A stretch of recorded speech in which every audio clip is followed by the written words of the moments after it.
Salah satu keuntungan terbesar dari platform pembelajaran digital adalah memungkinkan peserta didik untuk bersosialisasi, berkolaborasi, dan berinteraksi dengan peserta didik di web, yang disebut juga dengan istilah A. Social engagement, B. Analisis progress, C. Mix approach, D. Media sosial.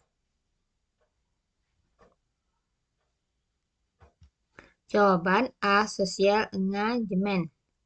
Pembahasan mengaktifkan keterlibatan sosial atau social engagement.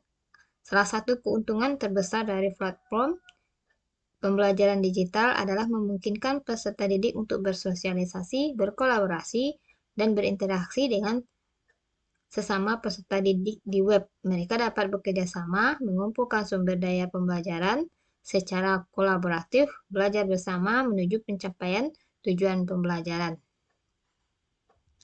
2. Di dalam pemanfaatan pembelajaran digital, di mana peserta didik dapat mengakses berbagai referensi, baik yang berupa hasil penelitian maupun artikel hasil kajian dalam berbagai bidang. Disebut juga dengan A. Potensi pembelajaran, B. Potensi pendidikan, C. Potensi akses informasi, D. Potensi alat komunikasi. Jawaban C. Potensi akses informasi. Pembahasan potensi akses komunikasi, pembelajaran digital memungkinkan peserta didik dapat mengakses berbagai informasi yang terkait dengan konten yang sedang dipelajarinya, misalnya perkembangan sosial, ekonomi, budaya, politik, ilmu pengetahuan, dan teknologi yang disajikan oleh berbagai sumber. Peserta didik juga dapat mengakses berbagai referensi, baik yang berupa hasil penelitian maupun artikel hasil kajian dalam berbagai bidang. 3. Salah satu ragam pembelajaran digital yang disampaikan atau didukung oleh teknologi mobile dalam proses pembelajaran maupun terintegrasi dalam aktivitas pembelajarannya. Disebut juga dengan A. Pembelajaran berbasis cloud computing, B. Pembelajaran berbasis permainan, C. Media sosial, D. Mobile learning. Jawaban D. Mobile learning. Pembahasan, pengertian dari mobile learning adalah pembelajaran berbasis telepon pintar yang terdiri dari personalisasi akses, metrik, cloud, transparansi, berbasis pada permainan, yang bersifat asinkronus atau tidak langsung, berbasis pada aktualisasi diri peserta didik, mengutamakan perbedaan individual, bersifat kuratif atau menanggulangi, memiliki roda blending, memiliki karakteristik always on, dan bersifat otentik. 4. Game-based learning atau GBL berfokus pada permainan yang tujuannya bukan untuk menghibur, melainkan untuk tujuan pembelajaran, dengan terlebih dahulu mengidentifikasi konteks dan kondisi yang mendukung integrasi dari permainan digital dengan A. Lingkungan belajar formal dan informal, B. Peserta didik lain secara virtual, C. Ketersediaan aplikasi yang dimiliki oleh peserta didik, D. Perangkat keras dan perangkat lunak. Jawaban A. Lingkungan belajar secara formal dan informal. Pembahasan GBL berfokus dengan menggunakan permainan bukan menghibur, tapi untuk tujuan pembelajaran.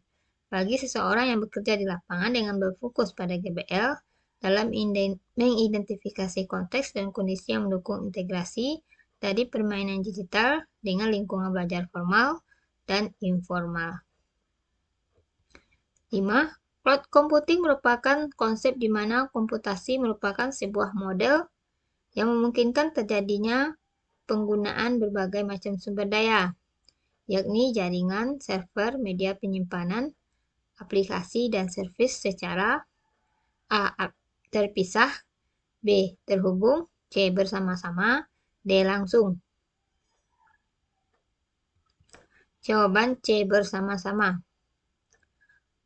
Pembahasan Komputasi awan atau yang disebut juga dengan cloud computing merupakan konsep yang sedang ramai digunakan pada saat ini, di mana komputasi merupakan sebuah model yang memungkinkan terjadinya penggunaan sumber daya, jaringan, server, media penyimpanan, aplikasi, dan servis secara bersama-sama. Ini dinyatakan oleh Mel dan Glass tahun 2011.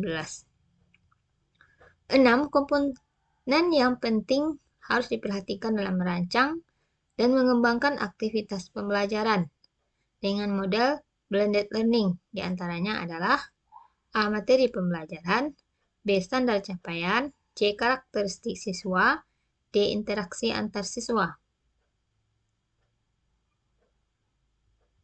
Jawaban standar capaian. Pembahasan 3 komponen merancang dan mengembangkan aktivitas pembelajaran dengan model blended learning. Yang pertama, standar capaian pembelajaran. Ditentukan oleh kurikulum nasional dan menggambarkan secara umum hasil yang harus dicapai oleh peserta didik setelah pembelajaran. Ketika merancang suatu kegiatan pembelajaran, akan lebih baik jika standar capaian pembelajaran diuraikan menjadi beberapa tujuan yang lebih spesifik yang dapat dicapai melalui satu kegiatan pembelajaran. Yang kedua yaitu penilaian, dan yang ketiga adalah kegiatan pembelajaran. 7. Proses pengoperasian ilmu yang normatif. Proses sosialisasi anak yang terarah akan memberikan warna kehidupan anak di dalam masyarakat dan kehidupan mereka di masa yang akan datang. Merupakan ciri yang mempengaruhi perkembangan sosial anak dari faktor A. Keluarga, B. Kematangan anak, C. Status ekonomi keluarga, D. Pendidikan, E. Kemampuan mental.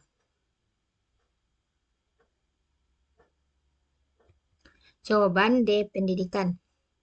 Pembahasan. Pendidikan dalam arti luas harus diartikan bahwa perkembangan anak dipengaruhi oleh kehidupan keluarga, masyarakat, dan kelembagaan. Hakikat pendidikan sebagai proses pengoperasian ilmu yang normatif akan memberikan warna kehidupan sosial anak di dalam masyarakat dan kehidupan mereka di masa yang akan datang. 8. Dalam proses pembelajaran, media dapat digunakan sebagai A. Penerima informasi, B. Encoding, C. Decoding, D. Perantara informasi, E. Sumber informasi. Jawaban D. Perantara informasi. Dalam proses belajar, media berperan dalam menjembatani proses penyampaian dan pengiriman pesan dan informasi. 9. Sebelum mengomunikasikan informasi dan pengetahuan, pengirim informasi terlebih dahulu harus melakukan hal berikut ini. A. Merancang informasi dan pengetahuan, B. Menetapkan topik dan informasi, C. Membuat konsen informasi, D. Menciptakan informasi dan media, E. Menyusun sistematika informasi. Jawaban A. Merancang informasi dan pengetahuan. Pembahasan, sebelum mengomunikasikan informasi dan pengetahuan, pengirim harus terlebih dahulu mendesain atau merancang informasi dan pengetahuan yang akan disampaikan oleh penerima. Hal ini dilakukan agar pengetahuan dan informasi yang dikomunikasikan menjadi sistematik dan komprehensif sehingga dapat dengan mudah dipahami oleh penerima. Demikian teman-teman untuk part 7 ini. Kita sambung lagi di part 8. Semoga sukses, tetap semangat dalam belajarnya. Assalamualaikum warahmatullahi wabarakatuh.